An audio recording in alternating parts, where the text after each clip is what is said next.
Excellent. Well, good evening, everybody, and welcome to the Vet Nurse Financial Triage this evening, co-hosted by the Vet Nurse Happy Hour and also the team from VetU.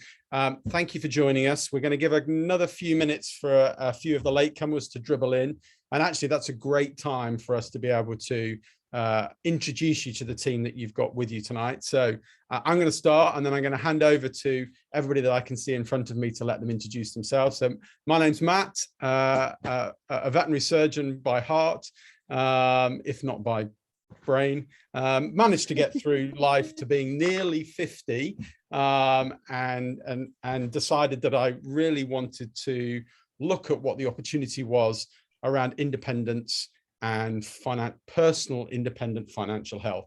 So that's why I decided to join the VetU team. And with me from the VetU team tonight, I have also got Ebony.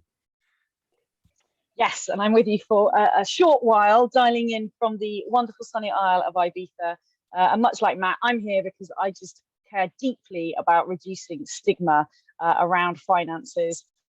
The team at VetU have helped me certainly get my arse into gear when it comes to finance. And I know that we're just going to touch on this, but it's like we are all deserving of advice, support, and having a forum of which we can talk about it. And I'm so delighted that there are three awesome, incredible nurses here, as well as an amazing marketing professional from Rachel Buzzell in VN Times, and the most awesome financial advisor of Ruth next to us as well. Absolutely. So I'm going to hand over to Rachel next. Oh, hello, good evening, everyone. So I'm Rachel, and I'm here from VN Times, which I edit, and I also co-host VN Happy Hour. VN Happy Hour, we started that in October 2020, and the idea was to bring the VN profession together when everything was just a bit wobbly, wasn't it? So the idea was to bring everyone together.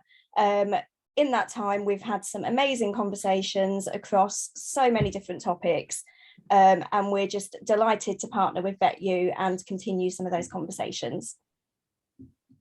Great, thank you, Rachel. And we've also got Emily, Lacey, and Jack. So Jack, please introduce yourself.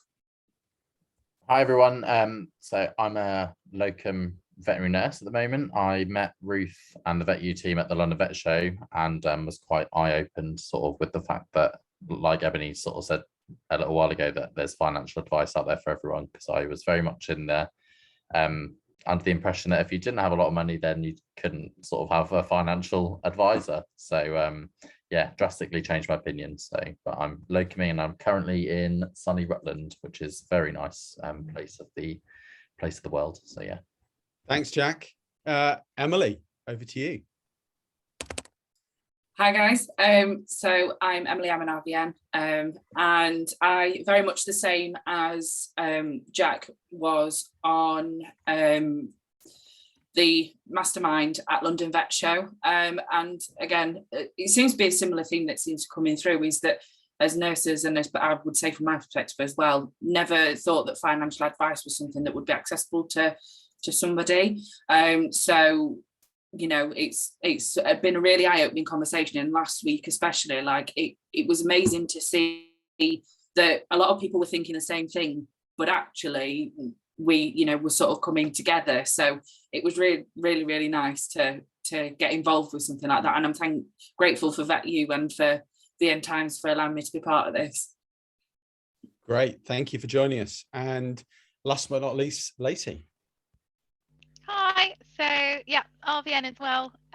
Been in veterinary nursing for quite a long time, and I grew up in the valleys, and no one ever sat me down and had any conversations about money, because we don't talk about money, because there's so much oddly stigma about it. Even though money makes the world go round, we've got to pay bills, we go out to earn money, but no one ever talked about it. No one explained anything, and I thought that financial advice was for debt collectors and rich people, was essentially what kind of the culture around money was. And it meant that I made some less than great decisions based on no guidance or support, which if I was asking someone to make a decision in veterinary medicine for their beloved pet, I would want them to have an informed decision.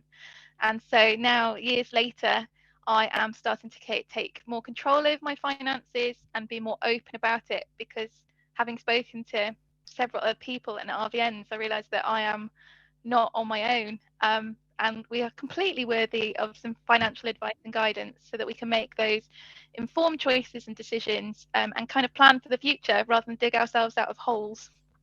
Fantastic. Great. Thank you very much, everybody. And thank you to you for joining us this evening. We hope you can get something from it. So we wanted to, first of all, introduce VetU. What is VetU and what we're all about? Well, it's a group of veterinary professionals from across the spectrum of veterinary practice.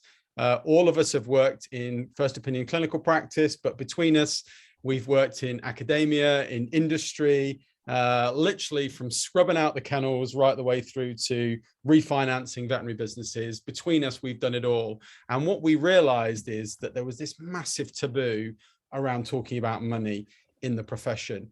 And right at the point when it's vital that we're open and honest about personal finance, as we've seen the economic squeeze happening in our country at the moment and the change in the structure of veterinary business in the UK with the rise of courtney veterinary practices, it's no more important time now than to talk about your personal finance, because if you can't get your personal finances in order, it's very difficult then to get the rest of your life in order as well. So, you should be open and honest about your personal situation, and then really start to think about how you might be able to address it to give you the best foundation for your future.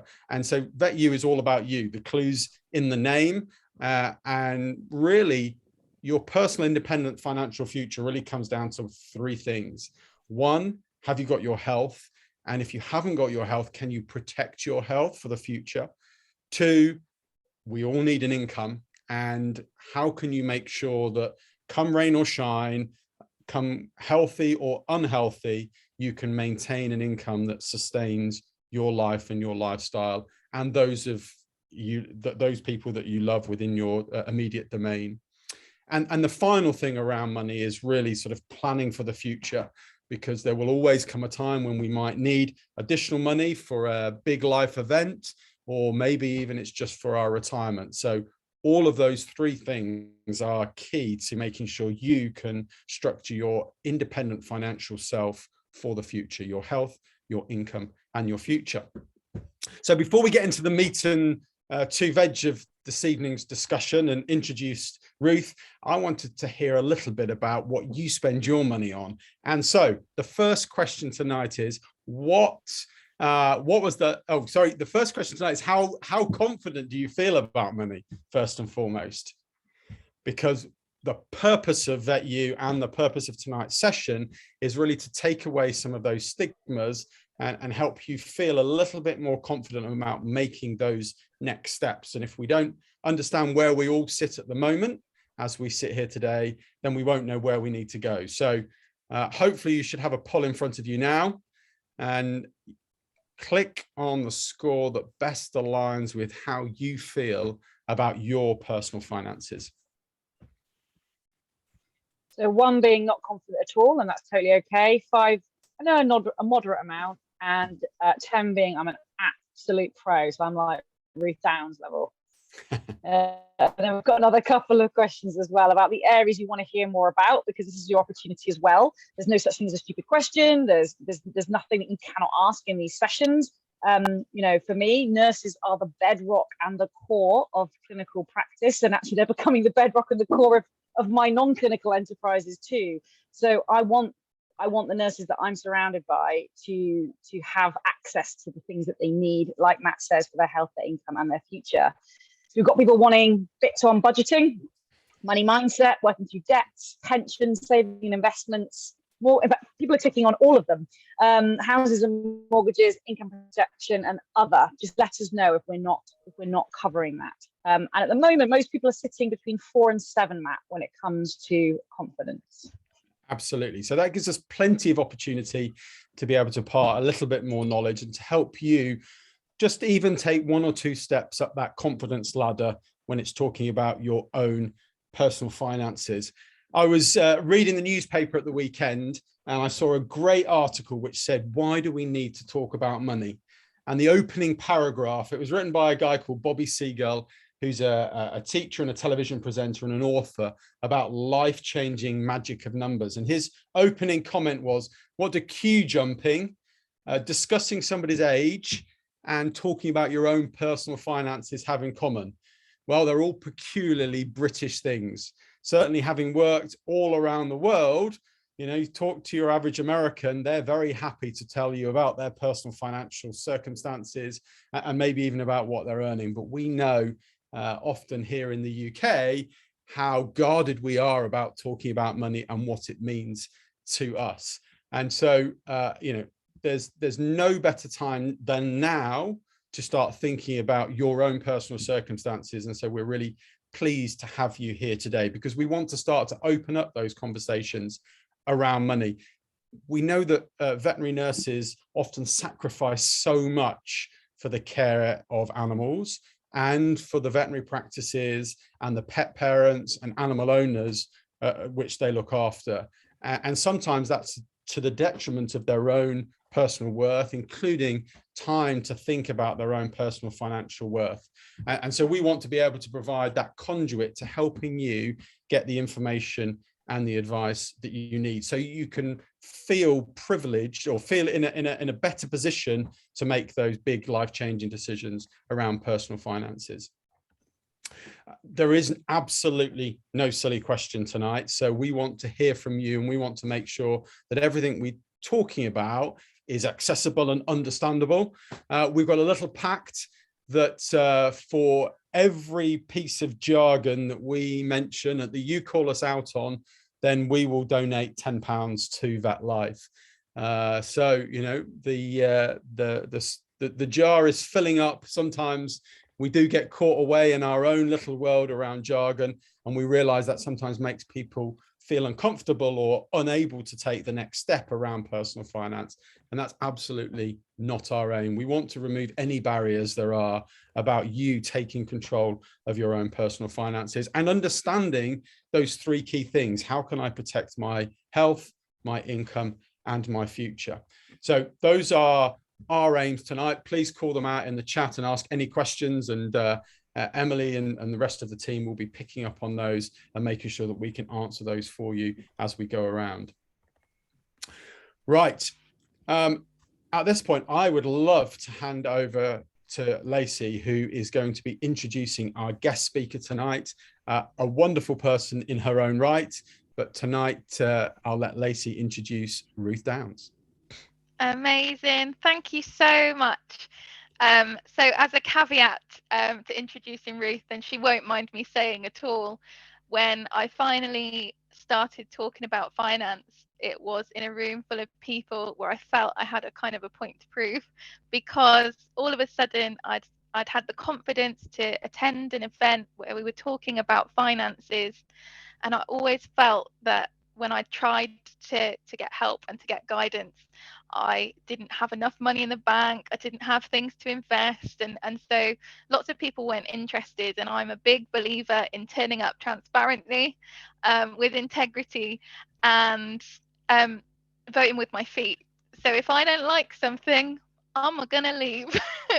And that is, how I want to show up in everything I do. And I, in a room full of people, I said, hang on a minute, what about veterinary nurses? And in the corner of the room was Ruth grinning, and she made a beeline, and she was like, what about vet nurses? What do we need to talk about? How can I help you? Where can I meet you? Let me tell you why I do what I do, and then make your own choice up. Decide if you want to work with me, take it or leave it. What can I do for you? And it's exactly why I chose Ruth to sit down and have the conversation about finance with. So Ruth, if you could, for anyone that wasn't with us last week, if you can tell us why you do what you do, that would be incredible. Yeah, thank you so much for that introduction. That was lovely. Thank you. Yeah, I remember that like it was yesterday. So why I do what I do, there is a big gap in the market for people to have accessible financial advice. And I wanted to bridge that gap. Many moons ago, my mum lives in Cape Town in South Africa, and I went to visit her, and her health had massively gone downhill. The short of it was I was given, when I took her to the doctor, she was given 3 weeks to live, unless she had a double bypass and a valve transplant. Now, she survived, so she got through it. But at the time, they didn't think she would. So they asked me to look into her finances. And I started to bring up all of her papers, and I had no clue what I was looking at. Now, if any of you got workplace pensions or tried to look into your pensions, I felt what you probably feel at that time, as in, what am I looking at? It's like, just what's where and what fund and what. Anyway, I reached out to financial advisors in the UK to help and to get some good advice, and they wouldn't help me. They said I had nothing to invest, so they didn't say this exactly, but it wasn't really worth their time, and I wouldn't be able to understand it in the time frame. Now, that really grinded my gears. Do not tell me that I will not be able to understand it, because everyone can understand financial advice. It is just the way that it is explained. So if we don't understand it one way, we'll explain it another way. Like, Lacey's laughing, but we describe pensions as roast dinners. I've also described pensions as the Premiership League. I've done it in like going shopping down the supermarket. Different ways of explaining things, and I make sure that everyone comes away understanding what it is that they've got, what their options are. And I will never tell someone what to do.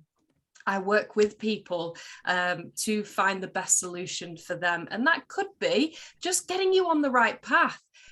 Financial advice is accessible to everybody. Let's say that again. It's accessible to you. It is accessible to everybody. I've opened up my diary to have free chats with anyone and everyone who would just want a little bit of advice, because I vowed never will anyone be in the same position that I was in when I was in Cape Town, where I wasn't able to get advice. I am here, and I've spent years studying into this, and I like to think I do it in quite a fun and relaxed way. There's no stuffy advice like when you first come on the call and it's how much have you got and da, da, da. No, I'm breaking the mold. We're doing it differently, and that's why VetU is partnering and works with me. They've done their due diligence. I do what I say, and I do want to help. So that's why I am here today. Thank you. It just becomes one of those kind of self-fulfilling prophecies, doesn't it? We all tell ourselves we don't understand finance, so we don't look into finance, and we don't ask for questions surrounding finance, and therefore we learn nothing about finance. I just want to say everyone needs to forgive themselves as well, as in stop beating yourself up. If you're not taught about it, how are you meant to know? So that's why I'm here. Just come to someone who does know and let me explain it. And I'm going into schools, and I'm also teaching there to try once again break the habit of finances being taboo. I'm trying to teach kids at a young age about money, and about and we use different techniques to do that. So yeah, I want to break that mold.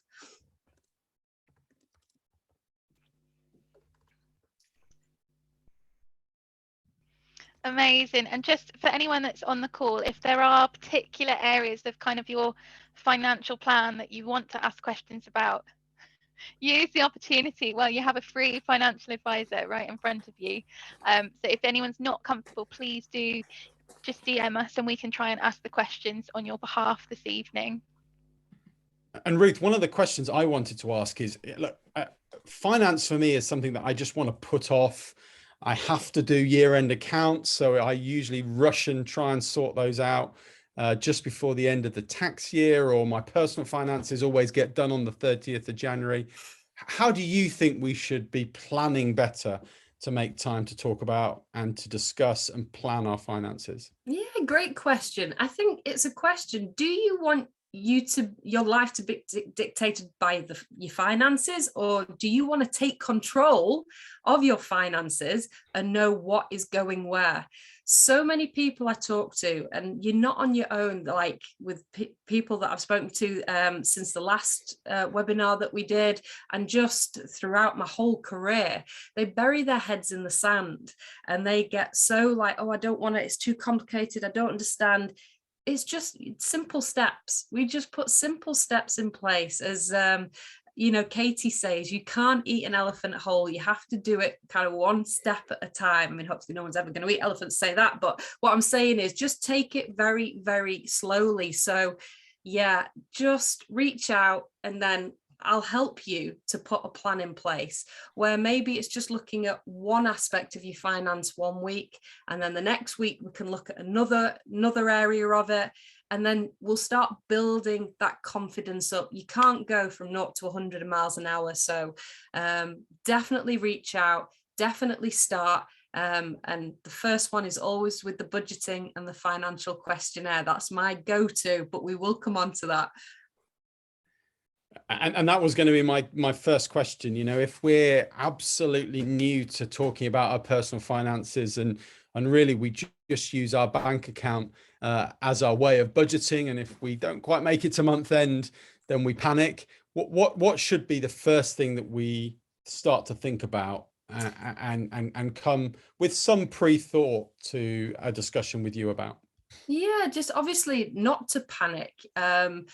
We talked about this last week, but and for anyone that wasn't on, there is a financial questionnaire that I send to all my clients. I've given it to VetU. They've got it as well. I think there is a link as well that we can send it to anybody that is wanting it. It's on the website. You don't have to use that. You can use a piece of paper. Just get your bank statement in front of you. Lacey, I'm going to throw it back to you. What did you do? Because you were petrified of this. Please talk us through the story. So I sat down one night with some cake and some ice cream, maybe a beverage, and I went to do it, and then I cried a bit, and then I ate my ice cream, and then I tried again, and then I gave up. And then 3 weeks later, just before I was due to have a meeting with Ruth, I did it in less than 5 minutes flat. And it gave myself a cake as payment for it. Having built it up to be such a massive ordeal, I had created so much stress and anxiety because everything I've ever dealt with in my adult life surrounding money was revolving around stress and anxiety of finances, that actually something as simple as talking about it was the most difficult part. It was actually talking about the finances I was worried about. I blitzed through a spreadsheet really, really quickly and did so, and then kind of took a breath afterwards and thought, well, that's all the stuff I already knew. It's just put in a form where I can actually see everything. I see what goes in and out of my bank. All I've done is put it in a form that is easy to be accountable for, but also to actually understand. It was just like, instead of having to read an entire novel, just reading the bit on the back. Like, it was just so much easier. And I had been carrying around that stress for, I dread to think how long. And it was perceived stress, because when I actually went through it, it was fine. And there's no such thing either, that it doesn't matter what you spend your money on, whether it's coffees. I'm not looking at you, Lacey. It's coffee. It honestly doesn't matter. It's just knowing what goes where. And you don't have to use that questionnaire. You can use a piece of paper. You can create your own spreadsheet, or however you want to do it, whatever is easy. Just sit there, write down on a piece of paper, right, that comes out then, that comes out then. And you might find that you're paying for something, as is often the case with the clients I work with, that you didn't even realize you were still in force. And you're like, what is this? So you can actually save yourself money by doing that. And I always say as well, like, if you've got it all on one sheet, you can have a look. Like, some people can pay their car insurance yearly. So, you know, whether you can pay for it monthly and you can pay for it in one big lump sum. If you put that payment down on the form and the month in the to it, you can then start budgeting for it, because you know that in May, you know, say next year, you're going to have a big payment coming out. So let's start putting something in place that instead of thinking, scrambling, where am I going to get the money from?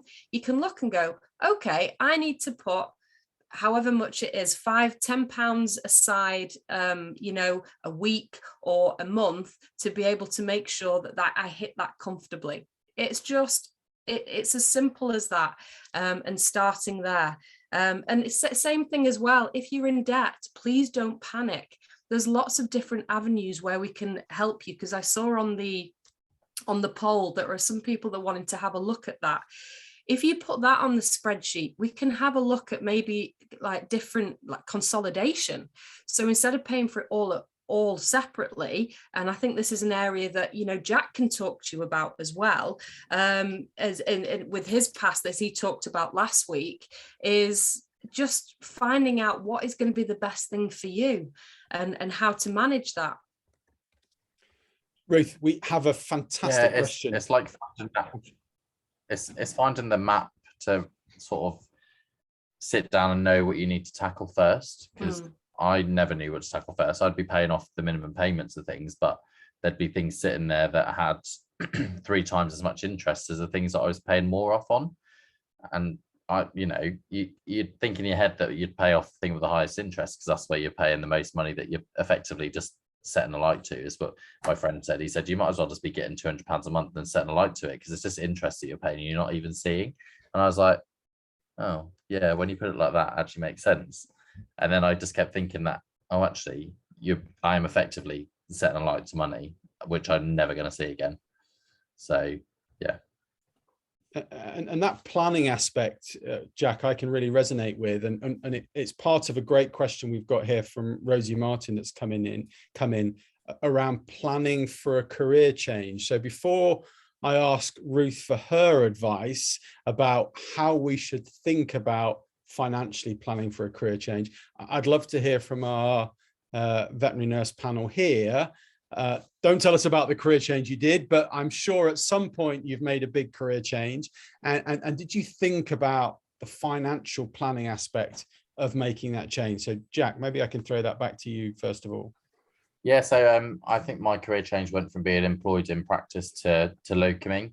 I know Lacey is locumed as well.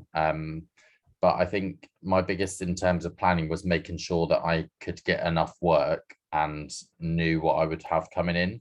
My biggest reluctancy to go into locuming when I wanted to was knowing whether I would get to the end of every month having enough income coming into my bank account. And it's all well and good saying that there's lots of work out there, but also there's things like rates. Are the practice going to accept the rates that you want and what you need to hit sort of your monthly figure that you want as a minimum? And you know, that can be quite scary, but sometimes you have to sort of obviously make the leap. And you know, there is absolutely inundated with people asking for work. So, but I think the biggest thing is trying to make sure that you're going to hit the minimum that you need to pay all your bills that you need to, and also be able to still have a life on top of that, because we work to live, we don't live to work. In my opinion, you've got to do that to make yourself happy. So thanks, Jack. Emily, any testimonial from you about a changing career or a change in life that you maybe planned or didn't plan for? Yeah, so I recently left full-time clinical practice, and I now am a content creator full-time. So I started a business called Empowering Media Services. One of the main things I think for me is pretty much what Jack said and echoed already, but a lot of it comes to mindset. I actually had a session with Ruth yesterday, and you know, it was amazing to actually, it was like a penny had dropped, because it was like, I'd, like Lacey, buried my head in the sand when it came to finances. And I was like, you know, I get this amount a month, this amount goes to bills, and then the rest of it, a bit goes into savings, and then the rest of it goes somewhere else. But I didn't really understand all of that. And then now, because I am freelance and self-employed, it's a whole nother ball game of getting your head round. But a lot of it is mindset based, and not being afraid to be able to sort of look at it. And yes, you might feel uncomfortable with that, but rolling with that and going, well, why do I feel uncomfortable? What can I do to make myself feel less uncomfortable? I see Ruth nodding, because she set me a challenge for when we have a catch up, that I've got to do one thing a day towards finances that makes me feel less scared. So whether that's looking at the household budget that we do, whether that's looking at my ingoings and outgoings, and if there's any way that I can curb spending, because I am, like Rachel said earlier, one of those people that's like, if I can't see it, it didn't happen. So looking at that and going, did I really need to buy that? No. Did I really need that? No. But it's just about being aware and just knowing that you do have power over finances. Don't have to be scary. You are in complete control, even if you don't feel like it. And I'm a massive advocate of a fun fund. My clients have to have a fun fund, okay? I don't necessarily work like normal advisors. I think life is for living. I'm right down to earth. It's not about investing absolutely loads and, putting every single penny you have. I'm like, right, number one, emergency fund. Do you have something to fall back on just in case something happens? And I'm sure that there's people on the call where out of the blue something has gone wrong and you need to just get some easily accessible money, whether it's your car, your boiler, something else has happened. We have an emergency fund, then we have a fun fund, and then we think, right, okay, I want you to live your life and enjoy yourself. Obviously in moderation if you're wanting any goals, but let's put money aside so that you can have your coffees, so that you can go out with your friends, so you can do whatever it is. Financial advice isn't about you've got to set aside everything. We look at it's for living, and it's something that's manageable every single week, something that you can sustain, because it's not about a very one-stop shop, let's do it this week, that's it, it's all done, sorted. It's an ongoing process. And Emily will probably laugh at this, but I'm your account buddy, so I laugh about this a lot. If you are not ready or think, there's any investment or anything, doesn't matter. So what? Let's set you on the right path. I am passionate about what I do and making sure people are more informed so they can live their lives, not be scared and shackled by anything financial, knowing what goes where, knowing how much goes out, and just being more in control of that. So we'll set you little tiny tasks every single week, and I'll go on a call next week as your account buddy, even if it is, Lacey, 10 minutes before the meeting, and you'll get it done, and it's fine. Slowly catch your monkey. We just make sure we take it in steps that you're comfortable with. So Ruth, I love the idea of funds. This is piquing my interest here. So I'm loving a fun fund. I'm just not going to tell my kids that there has to be a fun fund. That means the sweet fund just has doubled overnight. But I've also, a bit of a personal story here. When I bought my first house, I remember some unexpected costs coming in with my car, and ended up having to draw out money on my credit card, rush back into the bank, pay that cash back into the bank account so that I could then pay my mortgage off. So clearly I hadn't planned well enough there for the sort of that emergency fund. So I know there's certainly a fun fund, but tell us about some of the other funds that we should certainly be thinking about when we're talking about our personal finances. But I think it's all dependent on people's personal, like we've said, circumstances. It is certainly not a one rule for all, but the two that I'm big, that is the foundation, should we say, your emergency fund, making sure that you're covered should anything happen. And I promise you'll thank me, because I know it might seem like, well, I'm saving for something I don't need. You will need it at some point. And you'll be like, oh my gosh, I'm so glad I had this. Now, so emergency fund, number one. Number two is the fun fund. So making sure you've got things aside for whatever it is that you would like to do in a month, going to the cinema, coffees, going out with friends, whatever that may be. Other pots, some people, and apologies if I've not got round to your messages yet, I'm just concentrating on what everyone's saying. I can see that there's a couple that have come through, but yeah, it's other things. There might be a first house, you know, people might be saving up for mortgages, that they're thinking, right, okay, where do I begin?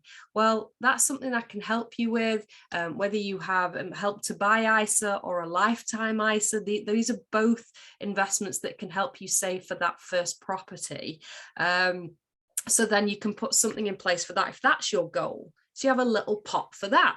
And it can be, like I've said, doesn't have to be hundreds of pounds a month. It could just be £5–10 a month, whatever is affordable with what you have. But the starting point is the financial questionnaire, because you can't save money that you might not necessarily have.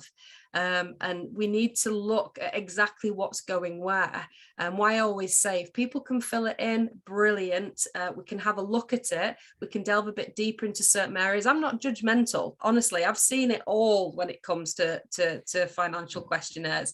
Confidentiality is key in my job, so there's no, you know, nothing goes anywhere else. But what I'm saying is, I'm not going to get shocked on what you spend stuff on. It's just highlighting it, and then we can make sure out of what you have left. So back to basics, you have your income that comes in every single month from your earnings, and then you have your expenditure that goes out. So that's all your bills, whether it's your gas, electric, council tax, whatever that studies, that's your, could be expenditure. And then you take your expenditure away from your income, and that gives you your disposable income at the end of every month. And that's how much you have to spend on whatever goals you have. I always like to leave people with a little bit, obviously, left after they've had the fun fund, emergency fund, and any other goals. So we just look at affordability, and just make sure that it is something that is sustainable and you can keep doing. Great. And Ruth, that's very sage advice. And before we get caught out on the jargon, you mentioned 2 ISAs. Well, first of all, I certainly need reminding, what exactly is an ISA? What does it stand for? I'm sure it's not just some terrorist group. And you mentioned 2 different names of ISAs. Can you just explain a little bit about those? Because I know they've been coming up on the chat as well. Yeah, I have to laugh about when Matt said about that, because I set somebody up with an ISA, which is also known as an individual savings account. They're very tax efficient. And this client actually came back to me, and she actually said, right, Ruth, so we're investing in ISAs, and we're going to get this all sorted, right? And I'm like, whoa, very, very different. We are not investing in ISAs. You have an ISA of which we're putting into place. So yeah, thank you for calling me out. That's £10 in the jar. So it's an individual savings account. You can have cash individual savings accounts. You can have stocks and shares individual savings accounts that will give you slightly better returns, because you are invested in, as the name suggests, stocks and shares. And then you have other kind of individual savings accounts, such as a lifetime ISA, which will save for your first property. And there's certain limits to exactly how much you can put in to save for that. Or it can, a lifetime ISA can also be used for retirement, where as long as you set it up before you're 40, and you can access it at 60. So it can be used for one or the other. And a Help to Buy individual savings account, they actually stopped in 2019, but they were also to save for your first property and are still in force. So if you had it prior to 2019, it's still going and you can still use it. It has different amounts that you can save. So this is, I think we did a whole session which is on VetU on savings and investments, and I think we're going to be running another one. But yes, thank you for that and calling that out. And Ruth, you mentioned that ISAs might be efficient. What do you mean by efficient? What is the benefit of an ISA over any other sort of account? Okay, so an individual savings account, they grow very tax efficiently. So once you put it in place, they grow income tax free, they grow capital gains tax free. And when you want to take it out, you can take it out free. So there are no charges to withdraw that investment. Now, because they are so tax efficient, you have a limit every single year of £20,000 that you can have, that you can save towards an individual savings account. So you could have a cash individual savings account of £10,000, and you could have a stocks and shares individual savings account of £10,000. So that's how it works. The lifetime individual savings account, I don't want to blow too many minds by going into this, but a lifetime ISA that has a limit of £4,000 a year, and that also forms part of your 20,000 overall allowance. So you could max out your lifetime ISA if you're saving for your first property or for retirement of £4,000, and have a £16,000 stocks and shares ISA, for example. So yeah, they grow very tax efficiently because the gains go back into it. And like I said, it grows income tax, capital gains tax free, and you can take it out as well free without any charges. Okay. Great, that's been very, very helpful. So, and just to pick up, Rose has asked about what does it mean to be income tax free? So my understanding of an ISA is, unlike other bank accounts where we will have to pay tax on any interest that we earn, the ISA, as long as we follow the rules, is building up tax-free interest. Yeah, so great question. So it all depends on what kind of tax rate payer you are. So are you a basic rate taxpayer? So that means you're earning less than £50,270 a year, which majority of the people that I chat to do.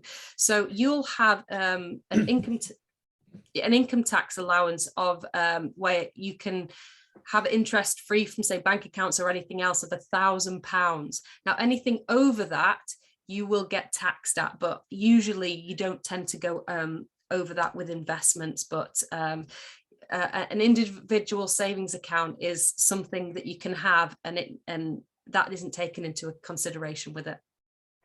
Great, thank you, Ruth. And something else that's come up in a direct message, and I know we were talking about it earlier, around the funds. So we've got our fund that you're recommending and our emergency fund. Do you have any sort of ballparks about how much we should be putting into each of these? I'm thinking about maybe a little bit more into the fund than the emergency fund, but I'm hoping you're going to agree with me. But clearly, I guess it depends a little bit about what outgoings we've got, what other commitments we've got, expensive partners, expensive hobbies, all those sorts of things. But can you give us any ballpark figure about how much should be going into these two funds each month? Yeah, so if you like Jack or Ebony with the wines, then you might want to put slightly more into that fund. So no, like I've said, every single person is different and their circumstances. So let's start with the most important, the emergency fund. So should anything happen to you, it's something that you access that's easily in a cash account, so it's easily there and ready for you to get. It comes back to the financial questionnaire. Do you know what your expenditure is per month? So let's take an example. I spoke to someone today, they rented and their disposable income, their expenditure, which consists of essential expenditure for bills like gas, electric, council tax. As the name says, it's essential. You can't get away from it. You've got to kind of pay it. And then you've got your kind of discretionary expenditure. So that could be going to having a magazine subscription or going to the gym. You don't have to do it, but you do it because you want to. So that's your discretionary expenditure. Now you add those two up, and that is how much out of your bills is coming out in expenditure. every single month. So if it's, say, £1,000, something like that, and say you're renting, I would probably say build up your emergency fund to around 2 times that, so £2,000. And this is very generic. So once again, I'm going to caveat it, everyone is different, but I would usually say 2 times your expenditure. If you own your own property, there's a lot more that can happen. So your boiler can break down like mine did on New Year's Day. I think it was 2 or 3 years ago now. And you can think, oh my gosh, what am I going to do? Or there could be a tile that comes off, or your guttering comes loose. So you need slightly more to be able to look at these. So I would say 3 times your expenditure. So about, if it's £1,000 that you come out in bills every month, have £3,000 if you own your own property. If you share that property with someone, make sure they don't have £3,000 and you have £3,000. You split it and make sure that you both have it so that you can afford anything that comes along the way. Great. Thank you very much. And I think what was clear for me there, and certainly Rosie and others have put in the chat around really understanding what's coming in and going out each month. And I know that some of us are part of banks that maybe help us with some of that budgeting and that management of our money, month in, month out. Because now, I guess, more than any time when we're seeing the cost of living increasing and maybe interest rates changing, it's really, really important for us to understand, how we should be budgeting and how we should be taking care of our money so that we have enough for a fund, an emergency fund, and everything else, the double skinny latte and everything else that we need in life.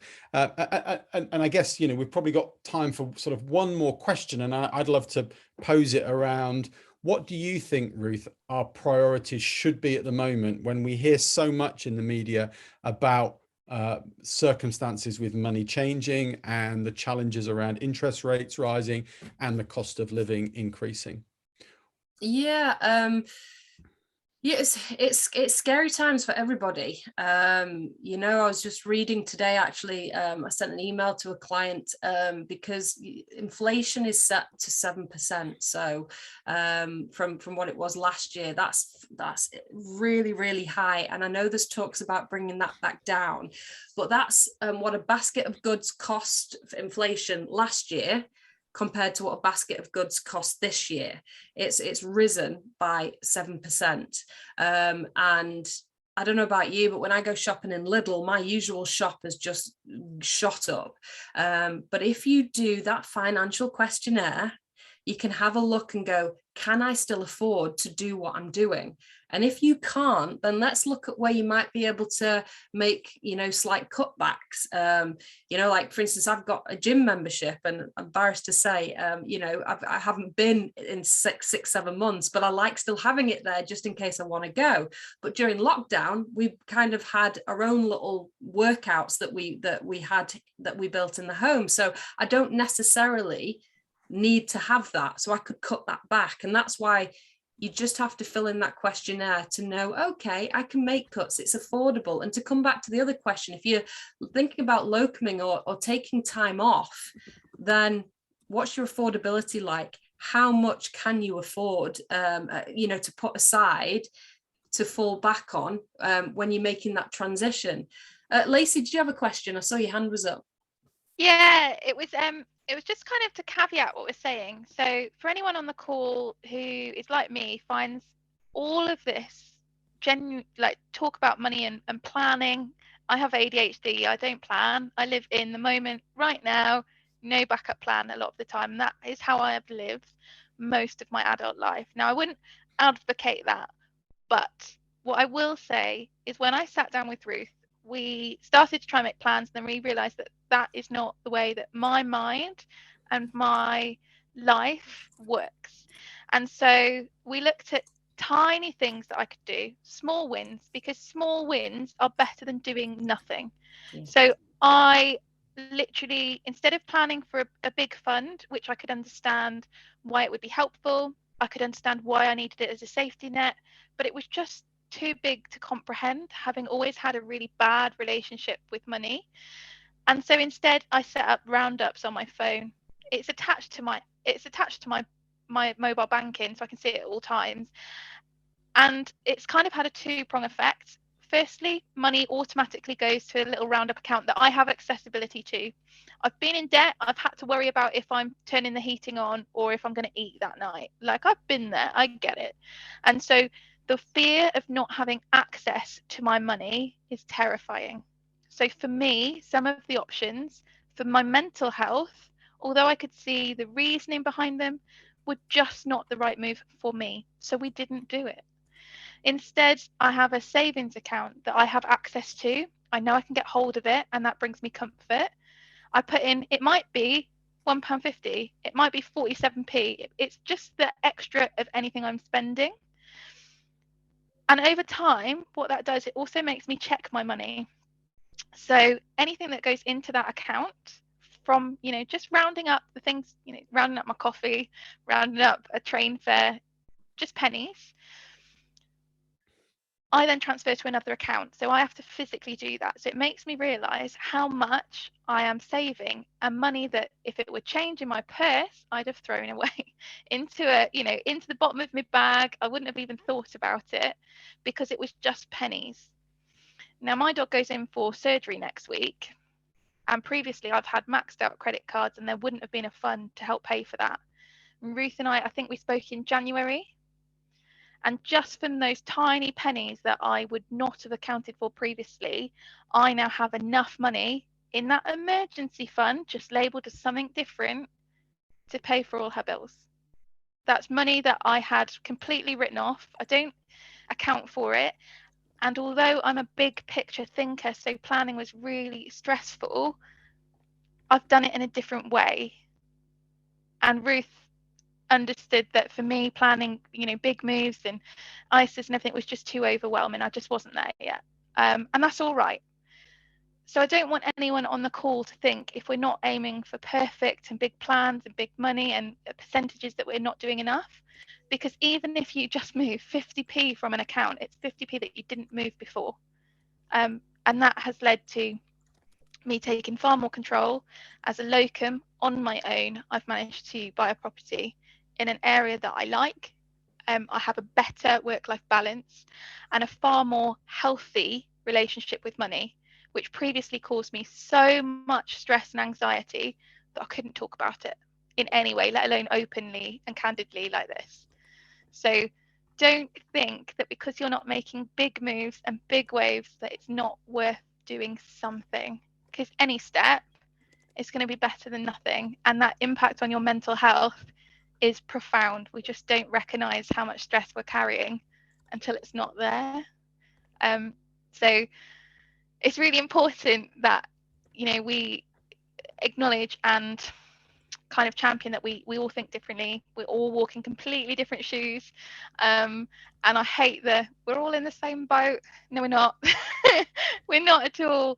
And our relationships with money are all different. But if there's anyone that's sat thinking, if I want to buy a house and I want to do these things and I don't earn enough, you completely are enough. But we could do something rather than just doing nothing out of fear, because it's paralyzing. I don't want anyone ever on this call to feel like that. And Rosie really did help me. We sat down because I was really stressed about things, and Rosie's on the call. And our minds work completely differently, and we kind of appreciated that, oh, actually we can talk about it and find different ways to get to similar outcomes. And then sitting down with Ruth and actually finding a way that worked for me and the way my brain worked was brilliant. So just take a step, just one.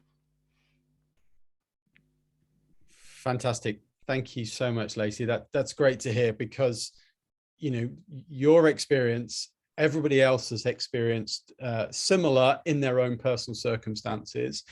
Some have been fortunate that maybe in early life they were introduced to how to manage money, maybe by their parents or maybe by somebody else, and have therefore gained that confidence with time, whereas some of us come to it later on in life as well. So, the first thing that we can all do is to take that first step to learn a little bit more, to avoid, as Jack had said, burying your head in the sand and taking that journey to take on our own independent financial priority for the future.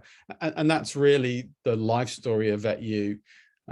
Everybody in the VetU team has been fortunate to have been really supported throughout their personal journey, both with some great financial advice and also surrounded themselves by some great work teams. And we wanted to make sure that we can empower everybody else to get that same support that the people in the VetU team were lucky to have had.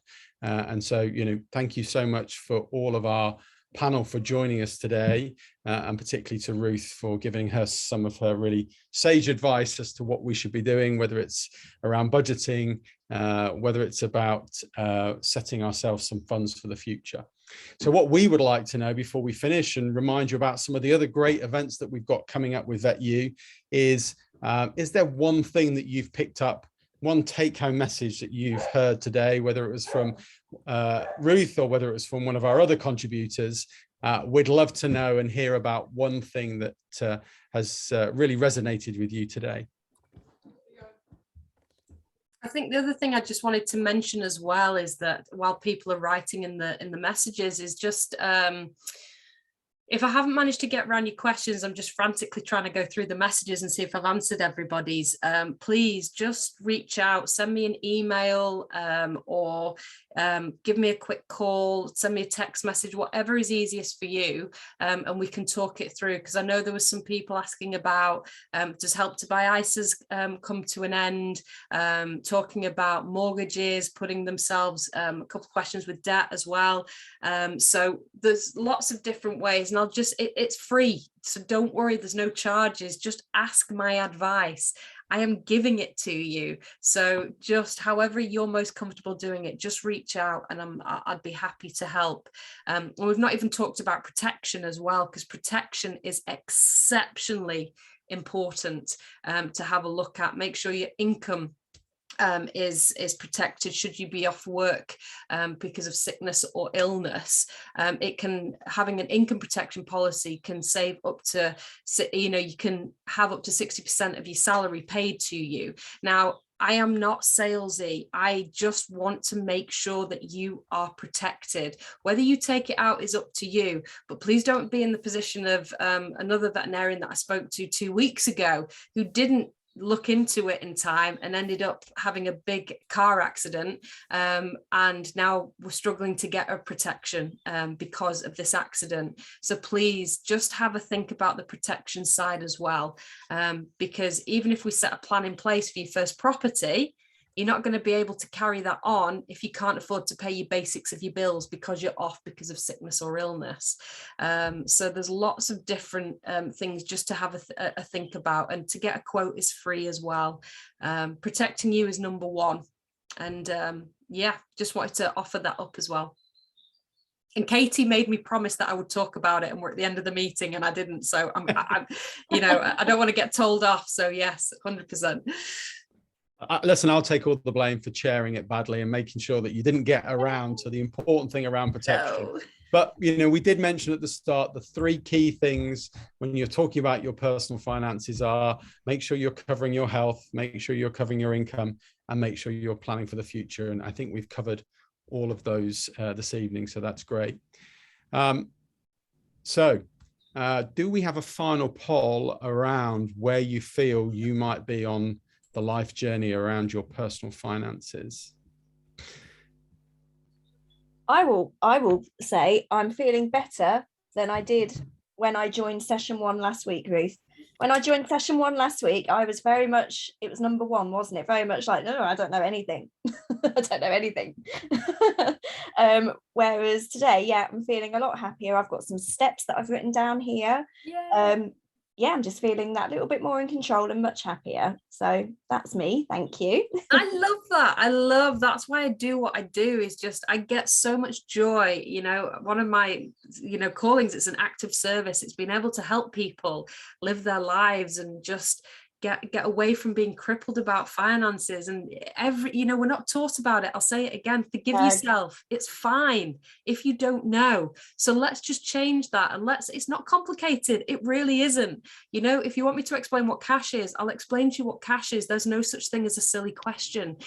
We can look into everything for you. Just reach out and ask, because you have access to that. That's why I'm on this call giving my time and saying my diary's open. So there we go. Thank you, Ruth. Yeah. Thank you, Ruth. Go, Lucy. So Lucy, please. Yeah. I think I'm going to look at where I put my money from locum in. So obviously I keep my tax money back, and it's just sat waiting for the tax man next April. So I'm going to have a look at ways in which I can use that better and be more accountable with where that money sits, because currently it's just chilling in an account, and I don't know if that's the right thing to do or if there's a better thing to do, but I've never looked into it. So I'm going to make the effort to try and understand that better over the next couple of weeks. Great, thank you. And Emily, any little take-home message that you've picked up from today's session? I think for me, it's that I'll always say this to people, but there's no question that is a stupid question, and it's like Ruth said in the last session, when it comes to veterinary advice, she wouldn't know. So how are we meant to know, and it's amazing that we've got, people like VetU who are willing to facilitate these sessions, and people like Ruth that are here giving us her time. You can see how passionate she is about it. And it's so refreshing to see, because we have that passion for working with animals. So it's nice to see that from somebody else that genuinely wants to help. And I think being able to utilize that and being able to really, I'm not going to lie, when I had my call with Ruth yesterday, it was the night before, I hardly slept. I was so anxious. I had sweaty palms. It was not good. And by the end of it, I felt like I was on top of the world. It was a complete 180 from where I was the night before to where I was when I ended that. And, but that feeling, I never thought I would get that feeling with finances. And I think for me, it's having those action steps in place, but also showing up for yourself and making sure that it's not just about having an accountability partner, but it's also about, having it within yourself to know that you are worth the time that you are investing into this. That's fantastic. Thank you so much. And for me, well, it was definitely the fun fund. I'm sure I misheard that I can put half of my salary into the fun fund. So whoa. That's great news. And a great way to finish. So listen, thank you so much for everybody for giving up their time. Thank you to the Vet Nurse Happy Hour for joining us with your team tonight. Thank you to my wonderful team of Lacey, Rachel, Emily, and Jack, who had to drop. Your personal experiences really helped to bring flavor and color to this. Emily, this isn't Lacey, this isn't the end though, is it? We have more sessions happening. So maybe you can talk us through what we've got to come in future weeks. We do indeed. There are lots more sessions coming. I will pop a link, but the easiest way to follow all of the events coming up is to follow VetU in the community. So you can get the VetU community on Instagram. There's a Facebook page as well, and all of the sessions come up really quickly there, so you can add them to your calendar for ease.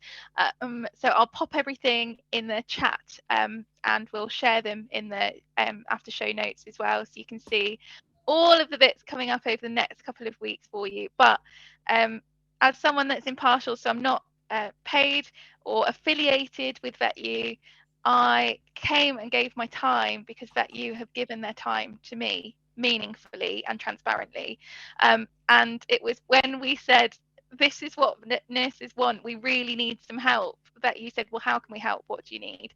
So it's definitely something that VetU mean when they offer help. So if there are particular areas of interest that you want to explore, drop them a message. They are really nice, approachable, normal human beings that are just wanting to help the community. And that resonates best when the questions and queries come from the community. So I'll just drop some bits in the chat anyway, and we'll make sure it's in the show notes for you. Great. Thank you, Lacey. So this time next week, we have our VN Financial Triage Part 2. It's the same link, so we'd love to see you again. Part 3, it's the same link. We'd love to see you again. And then the following week, we have, and certainly an area that I love to talk about a little bit, is our dedicated event to talk about pensions. And again, doesn't need to be scary. Ruth's going to give us an introduction to what that means in terms of saving for the future around a pension. And we've also got our team from our other partner, Raindrop.